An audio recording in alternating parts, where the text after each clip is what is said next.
Chers téléspectateurs, chers auditeurs, bienvenue dans ce nouvel épisode de votre émission Angle de vue. Pendant près d'une heure, vous nous accompagnez à la découverte d'une personnalité que vous pensez connaître. Et pour mener cet échange à mes côtés, Mélinda Boulet, rédactrice en chef de France Antilles, et Kathleen Bilascopette, rédactrice en chef de RCI. Cette émission est bien sûr à retrouver sur nos 3 médias. Et pour ce nouveau portrait, nous recevons sur ce plateau un fervent défenseur du terroir martiniquais, de son histoire et de son ouverture au monde. Michel Fayad, merci d'avoir accepté notre invitation. Merci de m'avoir reçu. De l'habitation Roche-Carré au Lamentin, au Champ de Cannes du Nord, vous menez une vie dédiée à la reconnaissance de votre île et de son patrimoine. Mais avant de revenir sur près de 40 ans d'action, Mélinda Boulet va croquer votre portrait. Bienvenue Michel Fayad. Merci beaucoup. Vous êtes le père du spiritourisme. Vous avez vu le jour sur une habitation à Roche-Carré au Lamentin en 1956. Votre mère, indienne de Basse-Pointe, était agricultrice. Votre père, syro-libanais, un commerçant de la rue François Arago à Fort-de-France. Vous êtes issu d'une fratrie de 2 garçons. Vous êtes le dernier. Vous faites vos classes à Fort-de-France à Périnon, votre collège au Terre-Saint-Ville. Vous passez votre bac ensuite à l'IME. Vous rêvez de devenir psychologue. Mais vous obtenez une très bonne note en histoire au bac et vous intégrez la première promotion de l'UFR Lettres et Sciences Humaines du campus de Schellcher, option Histoire-Géographie. Là, vous rencontrez des professeurs qui vont vous apprendre l'histoire des Antilles, de la Caraïbe, ce qui vous passionne terriblement. Après votre service militaire en Guyane, vous passez le concours de l'école normale et vous devenez professeur durant 3 ans. Ce n'est pas votre tasse de thé, vous y restez, puis vous préparez un BTS tourisme avec l'envie d'entreprendre. Vous êtes un jeune homme avenant qui a le contact facile, qui a envie de voler de ses propres ailes. Vous avez envie d'ouvrir une agence de voyage, mais c'est une structure touristique, de restauration, que vous allez ouvrir à la rue Ernest Desproges, sur le bord de mer à Fort-de-France, le drugstore de la Galerie. Vous avez des idées plein la tête, vous lancez des concepts novateurs où défilés de mode, expositions de peinture et piano-bar avec Francisco notamment prennent vie dans votre restaurant. Nous sommes dans les années 80, votre restaurant est le lieu à la mode et tous les jeunes de l'époque y vont. Vous vous faites un nom dans le milieu, mais vous êtes un fin commercial et vous ne laissez pas échapper l'opportunité de vendre votre immeuble à la Redoute Catalogue qui va s'y installer en 1992. Pas le temps pour vous de vous ennuyer, vous êtes recruté par un chasseur de tête qui vous propose de manager le musée du rhum de la distillerie Saint-James à Sainte-Marie. Là, nous sommes en 93, vous ne connaissez pas le secteur, vous ne buvez même pas de rhum et en arrivant sur site, vous vous sentez comme chez vous. L'atmosphère patrimoniale, les voies ferrées et surtout ces ouvriers qui vous accueillent à bras ouverts et qui vous donnent envie de faire de cette distillerie un lieu touristique et culturel. Mais à l'époque, le rhum n'est pas vu comme un alcool noble, mais plutôt comme l'alcool de la détresse, du gros poil, ces bagailles viennegues. Votre mère vous dira même « Moi, pas voyé à l'école pour y vendre rhum à dans début la régie Sainte-Marie, mais personne dans votre entourage n'a compris ce que vous alliez faire là. » Mais vous sentez que tout est à faire, qu'il faut faire vivre et raconter cette histoire du rhum, de la plantation, de l'usine, des voies ferrées, à travers les yeux de ceux qui font vivre chaque jour cette distillerie. C'est une plus-value pour le tourisme en Martinique. Alors vous mettez en place au sein du site des manifestations culturelles, vous décidez de raconter aux touristes et à la population martiniquaise l'histoire du petit train, de l'usine, de ces hommes qui y consacrent leur vie. Vous alertez les médias dans votre quête, vous créez avec le concours d'Henri Mangatal et Édouard-Jacques Gustave une galerie d'art contemporain, l'espace France Antilles Magazine, et c'est la toute première galerie d'art dans une distillerie. Vous redonnez les lettres de noblesse à la fête du rhum, vous foncez, guidé par votre envie de faire rayonner la distillerie et le nord de l'île. Dans le milieu, on vous observe, sceptique, mais vous croyez en votre produit. Vous allez chercher les tours opérateurs pour faire venir les touristes à Saint-James en leur proposant de venir y prendre un digestif après la visite de la plantation Les Rites. Vous savez convaincre les guides et les chauffeurs de bus qui vous amènent leur carte de touriste. Quand ils viennent vous leur raconter l'histoire du rhum, ça plaît. Une nouvelle forme de tourisme voit le jour. Vous réhabilitez le petit train de la distillerie en allant frapper à toutes les portes pour trouver le financement. Vous êtes un homme déterminé qui ne lâchez jamais rien, infatigable, jamais en manque d'idées. En 2012, la direction du groupe La Martiniquaise, propriétaire des rhums Saint-James et des Pazes, fait appel à vous pour rénover le château des Pazes. Vous y lancez les premières de la mode. Vous y faites revenir la manifestation Madiflora. Vous prenez aussi la tête du groupement de tourisme de croisière. En 2019, votre direction vous sollicite pour la réhabilitation de l'habitation La Salle à Sainte-Marie, dont vous prenez la direction en 2022. Finalement, en côtoyant ces hommes et ces femmes des usines dont vous valorisez les parcours et les compétences, vous avez le sentiment du devoir accompli, mieux comme si vous les avez aidés à être fiers de leur histoire, de leur savoir-faire.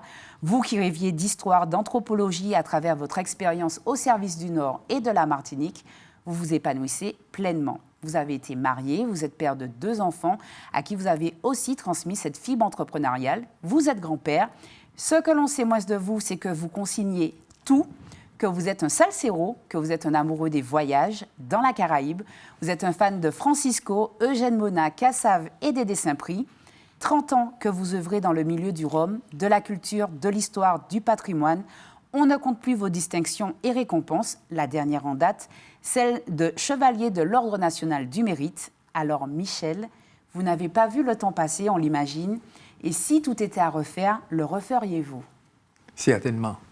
Certainement. C'est vrai que 2019 a mis une espèce de coup près à la dynamique que nous avions mis en place depuis un certain nombre d'années. Et c'est à ce moment-là que j'ai vu que mon avenir était quand même derrière moi, une grande partie de mon avenir en tout cas. Et c'est vrai qu'aujourd'hui, il faut repartir de plus belle et c'est ça que nous essayons de faire d'ailleurs avec la nouvelle habitation La Salle qu'on m'a confiée la destinée en fait. On va parler de votre enfance sur l'habitation Rochecarré-au-Lamentin. Comment s'est-elle passée? Bien. Bien, on est né à Rochecarré dans une campagne dévastée par l'alcool, vous voyez, déjà à l'époque. Mais l'alcool à cette époque-là, c'était la déchéance, c'était la tristesse, c'était la mort, c'était les chagrins d'amour et c'était les veillées, les enterrements. Mais quand il y avait un mariage, et ça, je l'ai compris après, cette dimension-là, quand il y avait un mariage, un baptême, une fête, une cérémonie, on retrouvait tous les alcools importés, au même bas de gamme, si vous voulez, mais le rhum était complètement absent. Et c'est quand je suis arrivé, d'ailleurs, et même moi, quand j'étais jeune, dans une boîte de nuit ou dans une cérémonie, je n'avais jamais trouvé de rhum.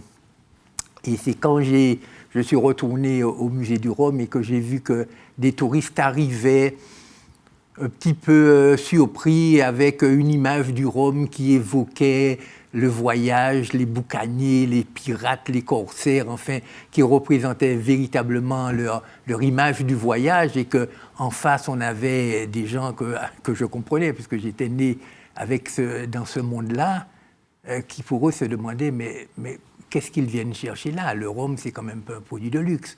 C'est quand même un produit de mort, un produit de déchéance, un produit de souffrance, un produit pour les alcooliques, vous voyez ce que je veux dire? Que j'ai bien compris qu'il y avait un décalage, vous voyez, qu'il y avait un décalage. Et après, bien sûr, avec mes études d'histoire et un petit peu de psychologie, j'ai bien compris que tous les éléments de la culture martiniquaise dans lequel j'ai évolué, c'était des éléments de dénigrement. Le créole n'était pas reconnu, le tinelambori ou le jolpoléus n'était pas reconnu comme plat. Si vous voulez, le tambour, c'était à bannir, etc. Et quel que soit, et la canne, on ne nous avait jamais appris la canne. Moi, j'ai appris les champs de blé quand j'étais à l'école. Vous voyez, les vendanges, on vendangeait par famille. Il y avait chez nous le jour de la grand-mère, celui de l'oncle, celui du parrain, le nôtre. C'est des choses qu'on a appris par cœur. Broc, il fait froid, glace d'hiver. Voilà un petit peu ce qu'on nous apprenait. Et c'est vrai que, je me suis dit que quelque part, il y avait quelque chose à faire. Parce qu'on ne peut pas laisser non plus un produit comme celui-là, qui est le produit emblématique de notre histoire, la canne, c'est l'origine, se détériorer comme ça, partir dans la disparition. Parce qu'il ne faut pas oublier non plus qu'à l'époque, dans les années 60, c'est la disparition des usines centrales qui fermaient les unes après les autres et qui coïncidait avec l'ouverture des grands hôtels, comme par hasard. Vous voyez ce que je veux dire? Donc, on est en train de faire disparaître un pan de l'agriculture martiniquaise, faute de trouver une valorisation pour elle, hein, puisqu'elle évoquait tellement de choses. Alors de tout ça, on va en parler, Michel Fayad, dans cette émission, bien sûr, de l'avenir de la filière et du spiritourisme. Mais pour revenir justement sur votre enfance, ce ne sont pas des discussions autour de la table à cette époque-là. Est-ce que dans votre famille, on parle de tout ça, ou est-ce que justement c'est vraiment quelque chose qui est banni, tout ce pan culturel et historique? Oui, c'est-à-dire que en fait, à la campagne, on ne vivait pas en famille, on vivait en petite communauté, si vous voulez. Et dans la communauté des voisins, amis et alliés, comme on dit souvent, il y avait des alcooliques que j'ai vus. Et j'ai entendu des mères dire heureusement, c'est pour qu'Adam Rome y tombé, c'est-à-dire, ça veut dire on peut encore le sauver parce qu'il boit. Il est encore au niveau du vin ou du vermouth ou des trucs comme ça, même s'il est déjà un petit peu parti, hein, je veux dire. Et puis, il y a des chansons qui disaient ça, les Oberum, c'est dans Canal ou Kadomi, c'est dans Dalo qui prend sommeil. Donc, tous ces éléments-là sont revenus petit à petit, et j'ai bien compris que, effectivement, le rhum avait besoin d'être réhabilité, enfin, avait besoin d'être revalorisé, tout simplement. Dans cette campagne-là même, hein, je vous parlais. Je vous propose, Michel, de regarder cette photo. D'accord. Est-ce que vous pouvez nous la décrire? Oui, alors c'est moi qui suis accroupi avec ma mère et ma grand-mère, parce que comme je vous disais, c'est une dame qui venait de Basse-Pointe, qui sont descendues dans les années 30 à Rochecarré, et c'est ma mère qui véritablement s'est occupée de toute mon éducation, de ma culture, de mon environnement, même si avec mon père, ils étaient très fusionnels, mais mon père s'est un petit peu gardé en tant que, disons, étranger, s'est un petit peu gardé d'intervenir dans mon éducation, quoi. Genre, en fait, on a parlé véritablement que quand j'ai commencé à grandir à l'adolescence. C'était le rôle des femmes? C'était le rôle des femmes. On est vraiment dans le cas d'une structure matrifocale où tout est axé sur la mère, et c'est la mère qui donne le tempo, on pourrait dire ça comme ça. Vous l'avez dit, votre père est un Syro-Libanais. Quels sont vos rapports avec la communauté? C'est-à-dire que j'ai fréquenté un peu en ville des descendants comme moi-même, hein, jamais des Syro-Libanais, des descendants comme moi-même. Et puis, ça s'est passé très bien, mais en général, les Syro-Libanais se sont très bien intégrés dans la communauté martiniquaise. Il n'y a pas eu de heurts jusqu'à présent, d'ailleurs, vous voyez, il n'y a pas eu de problème. Et il y a eu beaucoup de mixité, d'ailleurs. Voilà, votre mère est d'origine indienne. Indienne, voilà. J'ai beaucoup d'amis dont les mères sont martiniquaises, un petit ou un autre, etc. Des chabines, des négresses, des coulis, de tout ce qu'on veut, quoi, si vous voulez. Michel Fayad, vous qui êtes un pur produit du métissage, quel regard vous portez aujourd'hui sur les tensions sociales qui existent en Martinique et notamment sur certains clivages entre communautés qui sont attisés? C'est-à-dire, je vais certainement vous surprendre, mais en fait, je pense qu'il ne faut pas confondre invective, colibet, nom d'oiseau et racisme, vous voyez? Le racisme commence quand il y a de la condescendance, quand il y a du mépris, quand il y a un sentiment de supériorité, et quelquefois, déjà, rien qu'un regard peut être raciste alors qu'un nom d'oiseau ne l'est pas. Vous voyez ce que je veux dire? Tout le monde a connu ça. Il n'y a pas une communauté en Martinique qui n'a pas eu son nom. Je veux dire, hein, on parle des Indiens, je n'ai même pas besoin de répéter, des chabins, des mulattes, des béquets gouyaves, des mulattes lapins chaudés. En fait, tout le monde est passé par là. Et je pense que là, c'était aussi une réponse au dénigrement qu'Assan fait. J'ai entendu des gens, jusqu'à présent, on entend des gens à Sainte-Marie, pur descendants, afro-descendants, qui disent « Monsieur Noué, qu'on déjoue sur le café Noué ». Donc, on ne peut pas dire que c'est du racisme, on peut dire simplement que c'est une façon qu'on a eue de s'invectiver ou de se défendre par rapport à l'autre, vous voyez ce que je veux dire.